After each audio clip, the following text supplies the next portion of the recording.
Every so often, I get it in my head that I need to find some hyper-specific item that I know I own. But the downside to living in 2 countries and 2 states in the last 3 years is that I can visualize the hyper-specific item exactly where it was in Japan or Virginia, but draw a blank for our current home. There are a few stages of looking for the object. First, I look to where items of a similar type are stored, but this is rarely successful. Second, I pester my spouse and ask, "Where could it be?" Equally unsuccessful. Third, I start to wonder if maybe it got lost in the move, any move, and begin researching replacement if it's something I do actually conclude that I need. A quick listener's note, this is not to be interpreted as actually needing it. The fourth stage, if I reach it, is ordering that replacement. Because as soon as the shipping confirmation comes through, the little door in my brain safeguarding the location of said item unlocks, and as I drift off to sleep a week after I began looking for it, I remember where I've seen it. That process is all fine and dandy for me, a person that loses tangible objects. But when it's a whole prisoner in the brig that goes missing during mealtime, it turns out there aren't any late-night realizations about where he's located. This is Conduct Unbecoming. I'm Erin, and I'm your host.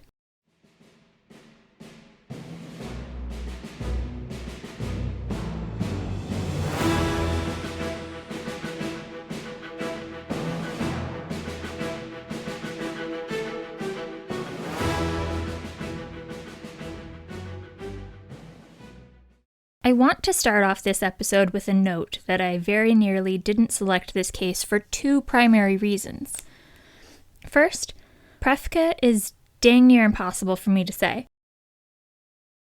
The vowel to consonant ratio is actually totally fine, it's just the way they get combined that rattles the pronunciation center of my brain.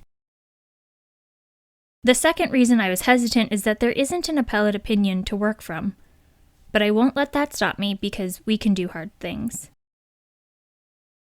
In 2005, Petty Officer James Tate Praefke worked with Electronic Attack Squadron 133 aboard Naval Air Station Whidbey Island. But more specifically, Praefke worked as a Command Logistics Petty Officer. By 2005, Praefke, who'd joined the Navy in 1987, was just a couple of years away from retirement. Naval Air Station Whidbey Island is sort of a world away from the much more metropolitan Naval Air Station Coronado. Whidbey Island is a large island in the Puget Sound in Washington state. The air station is near Oak Harbor, which is not to be confused with Oak Island and treasure hunting. And Oak Harbor boasts a population of approximately 25,000 people. Oak Harbor is home to one of my favorite half marathons that I've run, the Whidbey Island Half Marathon. There's a full marathon as well, but the hills are not to be trifled with. The course boasts beautiful rolling farmland, lamb running by, tens of thousands of tulips in bloom, and bald eagles swooping by for a hello. The year I ran involved a sustained, very cold rain, and a hawk that may have thought my ponytail was a squirrel it could eat. It followed me the final mile and a half, and was an excellent motivator to keep it moving. That scene in the air station corner of Whidbey Island would be easily described as idyllic. In February 2005, Praefke returned from a brief stint in Afghanistan, ready to resume his life in that idyllic corner of the Pacific Northwest. Coming back from Afghanistan, he was ready to resume his work packing and loading supplies for transport to and from the war zone. Praefke disembarked from his military transport, but a keen-nosed canine alerted on his bag.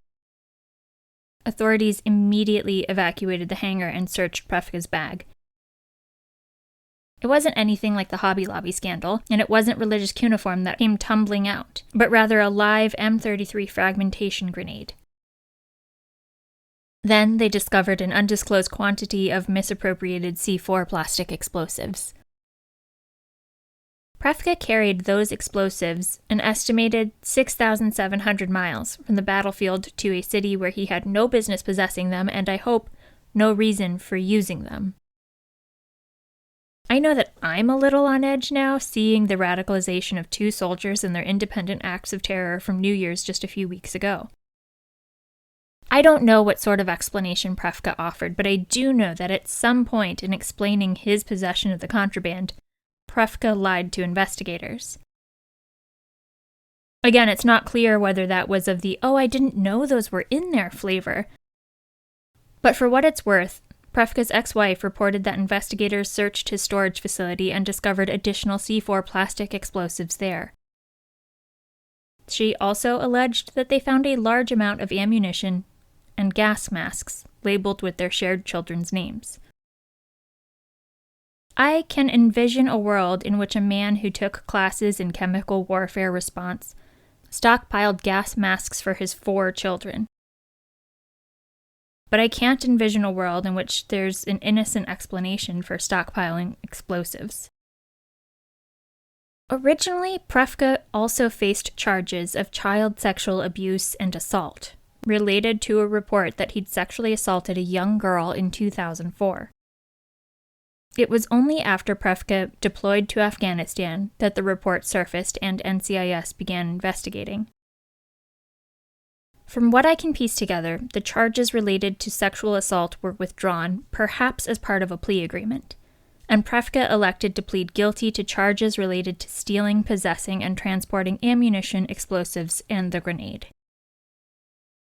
Consistent with that plea, on October 4, 2005, the court-martial judge sentenced Praefke to 3 years confinement for his unlawful possession of explosives, larceny of ammunition, and making a false official statement. He remained at the naval brig Puget Sound aboard Naval Base Kitsap Bremerton, southwest of Whidbey Island, pretty much directly west of Seattle. His court-martial had taken place in Bremerton, and after his conviction, he prepared to transfer to a facility in California. My guess is the Consolidated Brig at Marine Corps Air Station Miramar, but it's been nearly 20 years, and maybe brigs have shifted in that time.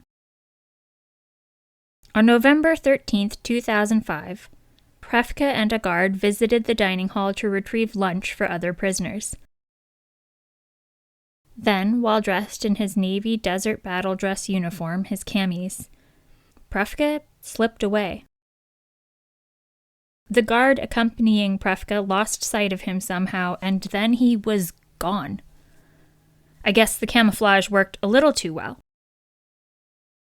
NCIS reportedly couldn't determine whether Praefke planned the escape or if he had help. But I have to believe that if a prisoner escapes while supervised from the brig dining hall, it required at least some forethought and planning. All of the Navy vehicles were accounted for, so he didn't take one of those, leaving the options of hoofing it, catching a ride, or picking up a stashed car. And at least 2 of those options require help.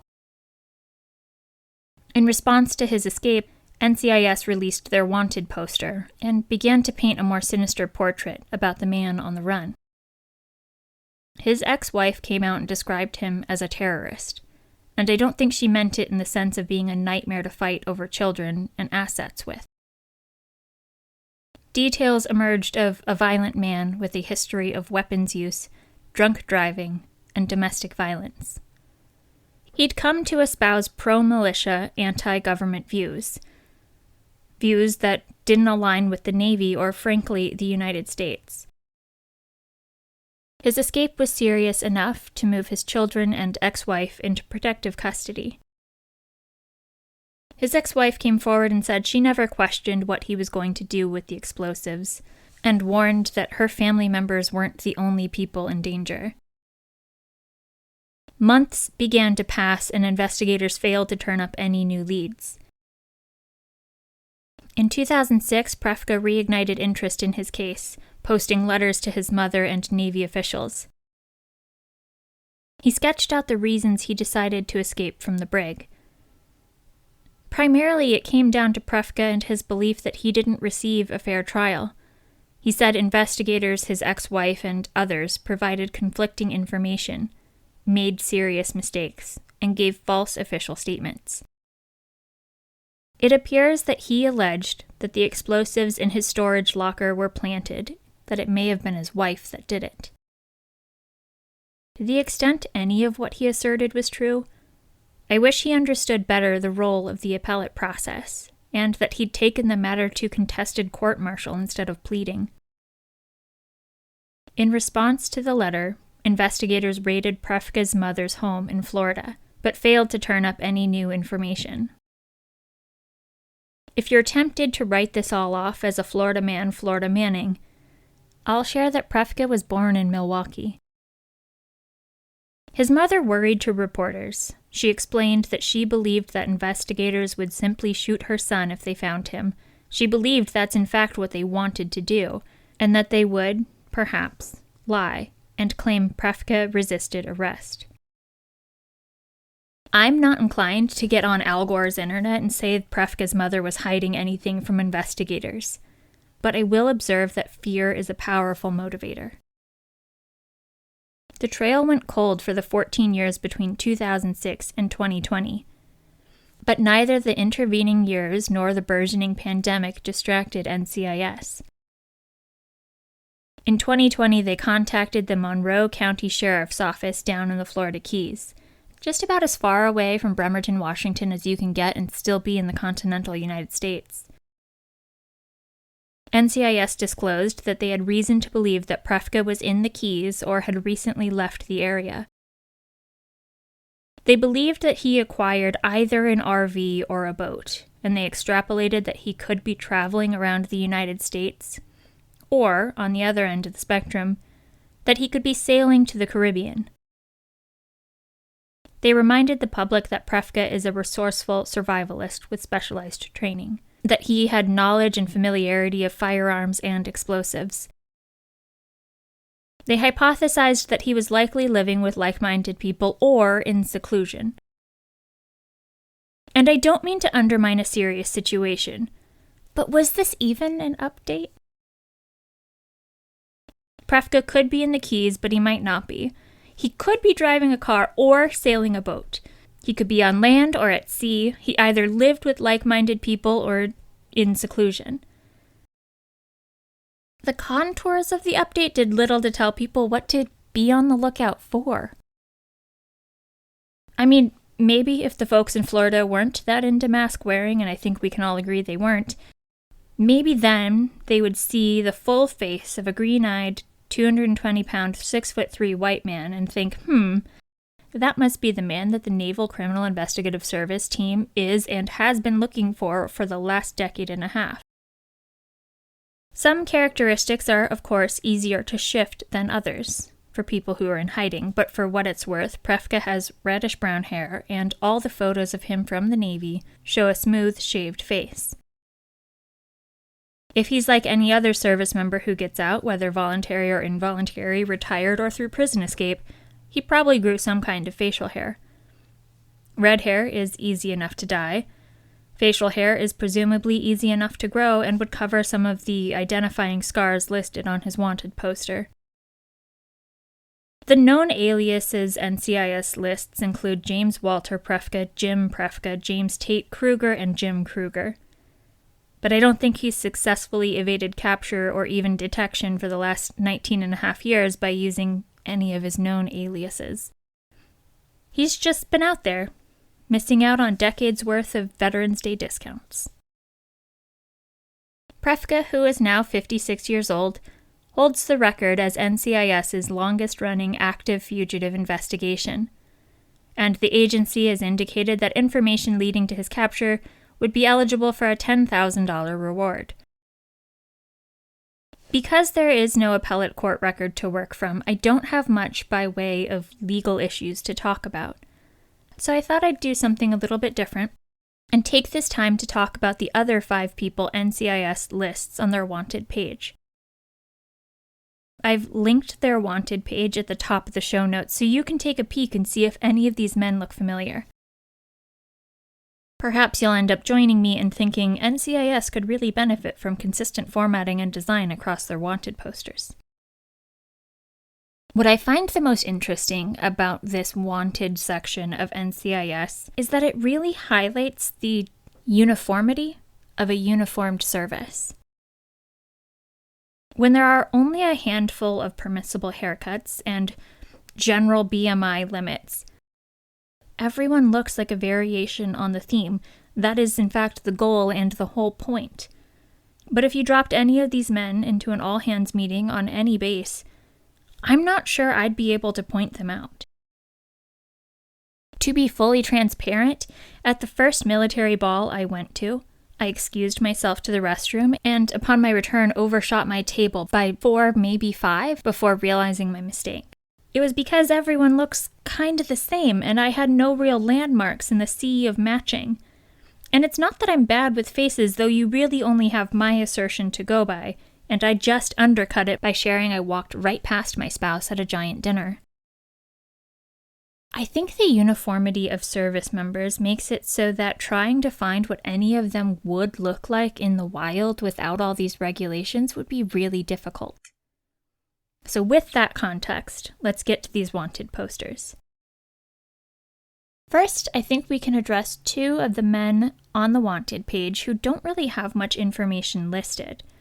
Vladimir Flores is wanted for desertion, and Leonel Mejia for indecency with a child. That's kind of it beyond their photographs and general descriptions. Next, we have 2 birds of a feather. Noah Rodriguez hails from Morristown, Tennessee, and is wanted for desertion. The nearly 26-year-old is 5'5" and bears a chest tattoo that pushed the limits of what could be covered by his uniform. On July 24, 2023, NCIS interviewed Rodriguez in New London, Connecticut, about a suspected purchase of child sexual abuse materials. The following day, Rodriguez failed to show up for work. Instead, he presumably drove to the El Paso port of entry because his vehicle crossed into Mexico on July 31, 2023. I guess that means we're not really sending our best people to Mexico. Second, John Zachariah Grant, who also goes by Zach Grant, is a 5'11", 30-year-old Marine from Georgia who looks like every other 5'11" white man from Georgia. I think Grant was working the embassy detail in Paris, France, but NCIS doesn't give much background about that. They only list that his last known location was in Paris. I would be tempted to be jealous that his last known location was Paris, but he's wanted for child exploitation, possession of child sexual abuse materials, and desertion. It's not clear how long Grant has been living La Vie Boheme, but if I had to guess, I'd say he dipped out sometime in late 2019, given the NCIS case number. Lastly, we have Justin Adam Lloyd. I saved Lloyd for last because he's the most similarly situated to Praefke, and I thought the distance would help distinguish them. Lloyd, who is also gone by David Albeck, David Williams, Eric Maxwell, Andrew Hunt Graham, and Joshua Lloyd, has been out and about evading investigators since August 2010. The 40-year-old from Lexington, Kentucky was a sergeant in the Marine Corps and worked as an aviation precise measurement equipment repair technician at Marine Corps Air Station Miramar, where that consolidated brig I mentioned earlier is located. He was being investigated for larceny of sensitive aviation equipment and government property when he stopped showing up to work and then got labeled a deserter. He had a 6-inch USMC tattoo on his back, which investigators indicate may have been removed. Investigators also hypothesize that he could have dashed off to Louisville, Kentucky, Belgrade, Montana, Polson, Montana, St. Ignatius, Montana, Albany, Oregon, or Newport, Oregon. They also think he could be strolling around San Diego still, which makes sense because he would definitely be able to blend, or that he may have crossed into Mexico. I guess if you're in any of those locations and see a 6-foot-tall white man with a Kentucky accent, excellent attention to detail, and interest in house music, and prefers to do mixed martial arts at the gym, give NCIS a call. Though I imagine that's not helpful advice for those living in Kentucky. Lloyd and Praefke strike me as similar for a few reasons. First, and perhaps most obviously, they both allegedly misappropriated military property that they had special access to. Second, they could kind of both be anywhere. But the third similarity is that they have both lived these lives on the run in secret. They're squirreling themselves away for years longer than any punishment they would have received. Perhaps if the new DoD secretary is confirmed, these two will return, given the nominee's anti-court-martial lean. Perhaps Praefke could even avoid the 8 additional years for desertion and escape charges. While you and I don't know what Lloyd took or may have taken because he never made it through the judicial process, if we use Jack Teixeira's sentence to 15 years in prison for sharing classified national defense information on social media as our lens for evaluating whatever Lloyd may have done, I have to think that any sentence he would have received he'd be out by now, and could live his life openly without having to look over his shoulder. But that's it. That's all I've got today. Diving into this topic was a good break from some of the heaviness of the cases I cover, and, more importantly, discussing a fugitive created an excellent base for the next episode. As always, thank you for listening. If you enjoyed today's episode, be sure to click into the show notes or Conduct Unbecoming's Instagram to peek at the wanted posters. If you regularly interact with service members, I'm very curious if you think these men would stand out. I invite you to submit case suggestions and feedback to conductunbecomingpod@gmail.com or on conductunbecomingpod.com.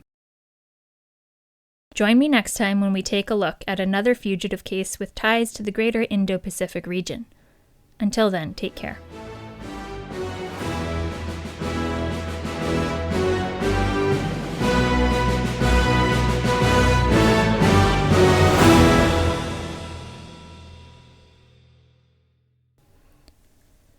Conduct Unbecoming is a podcast where I get to talk about interesting crimes and cases that involve U.S. military service members. I research, write, and produce the podcast myself. The opinions expressed are my own, and perhaps it's obvious.